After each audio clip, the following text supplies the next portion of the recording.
Hi students, आज हम लोग पढ़ेंगे ब्रीच ऑफ अ कॉन्ट्रैक्ट। ये डिस्चार्ज ऑफ अ कॉन्ट्रैक्ट का ही सब पार्ट है। ठीक है कि किस तरह से डिस्चार्ज हो सकता है कॉन्ट्रैक्ट का बाय द ब्रीच, क्योंकि अब टूट गया है तो इसका मतलब अब कॉन्ट्रैक्ट तो एग्जिस्टेंस में नहीं है। तो वो क्या चीज़ है, वो आपका दिया हुआ है section 39 of Indian contract act. ठीक है, the breach of the contract may be either actual और एंटिसिपेटरी। तो अगर ब्रीच की हम बात करें तो वो एक्चुअल भी हो सकता है कि मान लो जो 1 जैन को आपको कॉन्ट्रैक्ट करना था, ठीक है, उस दिन अगर हम बोलें कि आपने कॉन्ट्रैक्ट नहीं किया तो वो एक्चुअल हो गया। एंटिसिपेटरी होता है ना, हम एंटिसिपेट कर रहे हैं, जैसे एंटिसिपेटरी बेल आप देखते हो, तो मतलब before the date of arrest या before the date of the contract आपने पहले ही इन्फॉर्म कर दिया कि भैया मैं कॉन्ट्रैक्ट नहीं करूँगा, तो हम उसे बोलेंगे एंटिसिपेटरी ब्रीच ऑफ कॉन्ट्रैक्ट। तो एक्चुअल कौन सा हो गया, non performance of the contract on the due date of performance, कि जिस दिन ड्यू डेट थी दैट इज़ 1 जैन, उस दिन आप कॉन्ट्रैक्ट परफॉर्म नहीं कर रहे हो। एंटिसिपेटरी क्या होगी, before the due date of performance has come, कि जिस दिन 1 जनवरी थी उससे पहले ही आपने 1 दिसंबर को ही इन्फॉर्म कर दिया कि मैं कॉन्ट्रैक्ट नहीं करूँगा। कैसे, रिफ्यूज्ड, मना कर दिया कि मैं नहीं करूँगा, या अपने आप को डिसेबल कर लिया, गायब कर लिया, कुछ और वो चीज़ एग्जॉस्ट कर दी, किसी भी तरह से आपने 1 दिसंबर को उसे बता दिया कि मैं अब कॉन्ट्रैक्ट नहीं करूँगा। For example, A is to supply certain goods to B on 1 January. On 1 January A did not supply. 1 तारीख थी, 1 तारीख को उसने नहीं किया, तो उसने क्या किया, एक्चुअल ब्रीच कर दिया। ऑन द अदर हैंड, अगर उसने 1 दिसंबर को बता दिया कि वो परफॉर्म नहीं करेगा, तो ए ने एंटिसिपेटरी ब्रीच कर दिया। ठीक है, in the case of anticipatory breach the party has 2 alternatives open to him.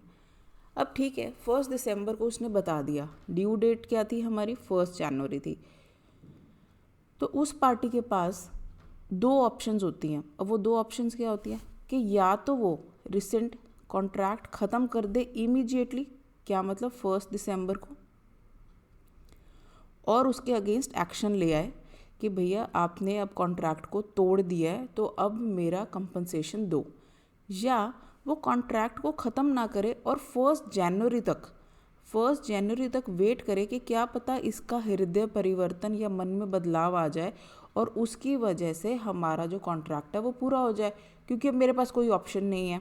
होता है ना, अब पार्टी कहती है यार अब ऑप्शन तो है नहीं, इसने 1 दिसंबर को मना कर दिया, इसी को परसू करते रहते हैं, क्या पता 1 जनवरी को ये अपना कॉन्ट्रैक्ट कर दे।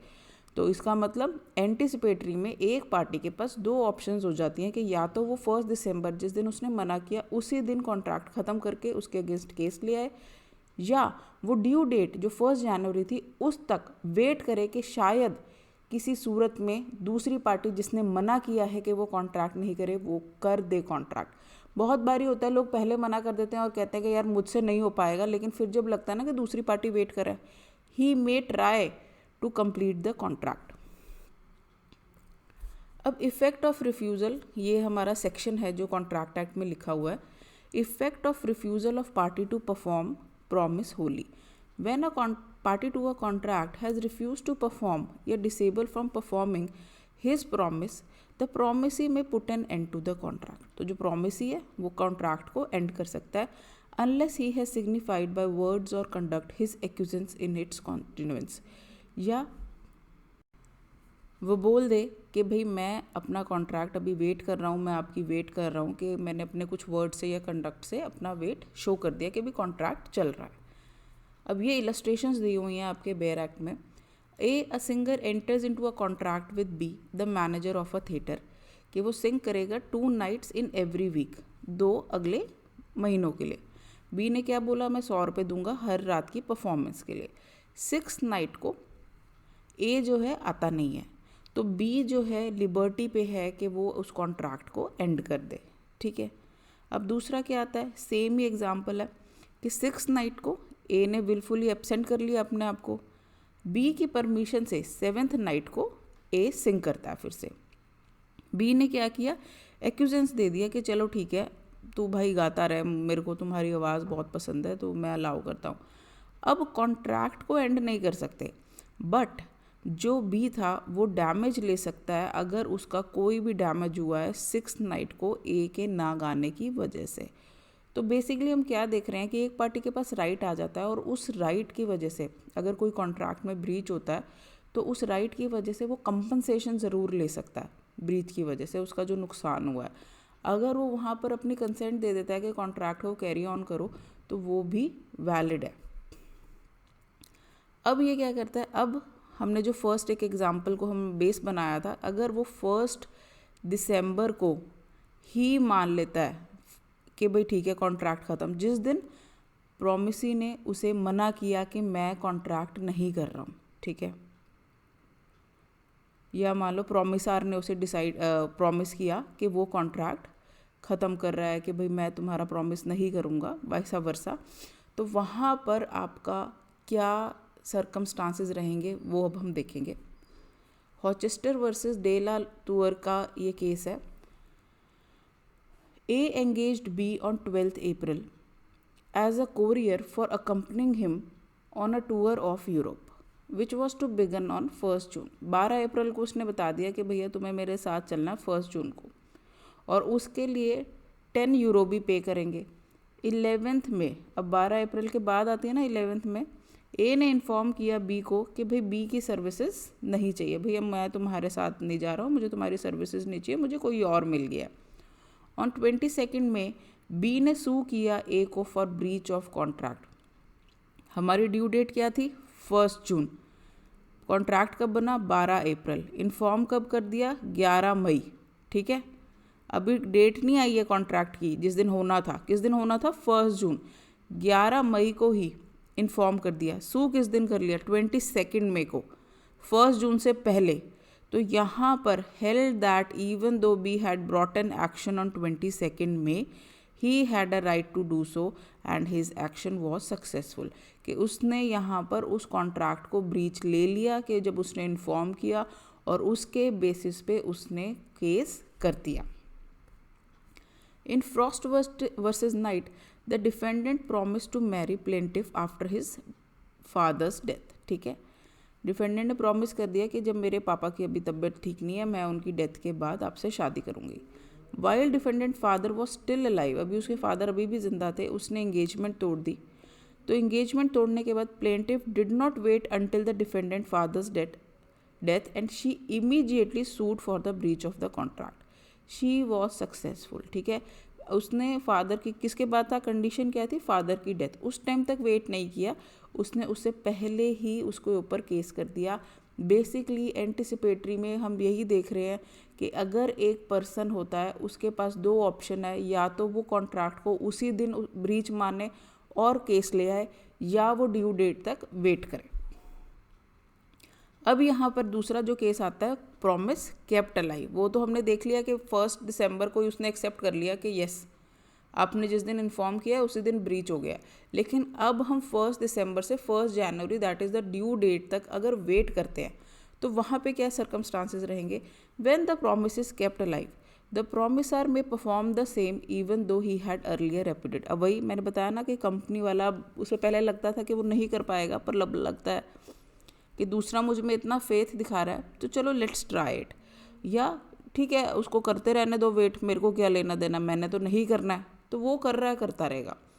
अब अगर वो कॉन्ट्रैक्ट जिंदा रहता है टिल ड्यू डेट, वहाँ पर क्या हो रहा है, the promisor can not claim compensation as now anticipatory breach is substituted with the performance. अगर आपका जो प्रॉमिसर उसने वेट करते हुए, प्रॉमिसर ने या प्रॉमिसी ने मान लो आपके कॉन्ट्रैक्ट को पूरा कर दिया, जो प्रॉमिसर और प्रॉमिसी होते हैं ना,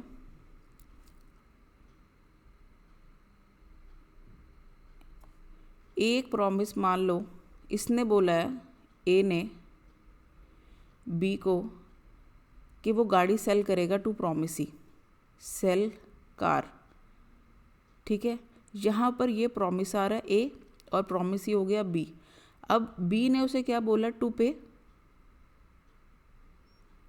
ठीक है। जब टू पे की बात होती है ना, तो टू पे में किसने पे करना है, किसने प्रॉमिस किया, बी ने, तो यहाँ पर बी प्रॉमिसर हो जाता है और ए प्रॉमिसी हो जाता है, ठीक है, एक हमारे कॉन्ट्रैक्ट में 2 प्रोमिसेस चल रहे हैं या सेट ऑफ प्रोमिसेस हो सकते हैं, तो वो जो होते हैं उसमें कोई एक प्रोमिसर होता है, दूसरा प्रोमिसी, जिसने जब बी ने जैसे कुछ अपना पार्ट करना होता है तो जब वो करता है तो वो प्रोमिसर बन जाता है और ए प्रोमिसी। अब हम कौन सा वाला देख रहे हैं कि प्रॉमिस को केप्ट अलाइव किया। On first 2022 A agree to sell his car for 2 lakh to be by 31st, ठीक है, 31 जनवरी तक देना था। ऑन 15 जनवरी ए ने बी को इन्फॉर्म कर दिया कि भाई वो कॉन्ट्रैक्ट पूरा नहीं करेगा, 15 दिन पहले, ठीक है। अब ये क्या है, एंटिसिपेटरी ब्रीच है, पहले ही इन्फॉर्म कर दिया। बी ने कॉन्ट्रैक्ट को एंड नहीं किया और उसे ज़िंदा रखा, kept it alive. Then either on 1 January और before that day A may sell his car to B even if earlier he has made an anticipatory. अब उसे लगता है कि चल यार खटारा तो हो ही रखी है, इसका क्या करना है, बेच ही देता हूँ, मैं क्यों मना करूँ। पहले ऐसा होता ना, मैंने अपनी कार बेची और फिर यार 15 दिन बाद मुझे लगा नहीं यार ये तो बड़ी एंटीक कार है, मुझे बहुत ही इससे प्यार है, मैं तो नहीं बेच सकता। मैंने 15 दिन बाद उसे मना कर दिया। अब एंटीक थी, वो भी पैसे ज़्यादा दे रहा था, उसने भी आगे शो ऑफ कर दिया कि मैंने तो बारात उसी में लेके आनी थी। फिर उसे लगा कि चल छोड़, मुझे पैसे की ज़रूरत है, मैं बेच देता हूँ। अब 31 जनवरी को या उससे पहले अगर उसने उसको कॉन्ट्रैक्ट को पूरा कर दिया, A may sell his car to B, if B takes delivery then he can not claim compensation. अब यहाँ पर कंपनसेशन नहीं आएगा, उसने कॉन्ट्रैक्ट जिंदा रखा, 31 जनवरी को या उससे पहले कार मिल गई है, जो कॉन्ट्रैक्ट था वो पूरा हो गया है। जब कॉन्ट्रैक्ट पूरा हो गया है उसको क्या कहेंगे कि परफॉर्मेंस हो गई है। उस कॉन्ट्रैक्ट की जब परफॉर्मेंस हो गई है, परफॉर्मेंस होने के बाद वहाँ पर कंपनसेशन का इशू नहीं बनता। क्यों नहीं बनता है? क्योंकि उसने एक्चुअल डेट से या ड्यू डेट से पहले या उस दिन कॉन्ट्रैक्ट पूरा कर दिया। अगर आप वेट कर रहे हो तो इसका मतलब कॉन्ट्रैक्ट चल रहा है और वहाँ पर कंपनसेशन का कुछ भी सीन नहीं है। काम होने के बाद आप उसे ना क्लेम नहीं कर सकते कि भाई 15 दिन तो तूने मुझे बहुत स्ट्रेस में रखा, ठीक है, वो आप नहीं बोल सकते। आपको गाड़ी मिल गई है, काम ख़त्म। अब ये दूसरा केस आता है, A agree to sell his car, वही 2 लाख रुपए के लिए 31 जनवरी को। 15 जनवरी को ए ने इन्फॉर्म कर दिया, ठीक है, एंटिसिपेटरी हो गया। B does not put an end, B ने नहीं किया। On 20th January car met with the serious accident, ठीक है, और कार ख़त्म हो गई, कार ही ख़त्म होगी। 15 जनवरी को मना कर दिया था, उस दिन अगर वो उसके ऊपर केस करता 16 तारीख को या उसे रियल ब्रीच मान लेता तो बी के पास ऑप्शन था कि वो उसके अगेंस्ट केस कर सकता है।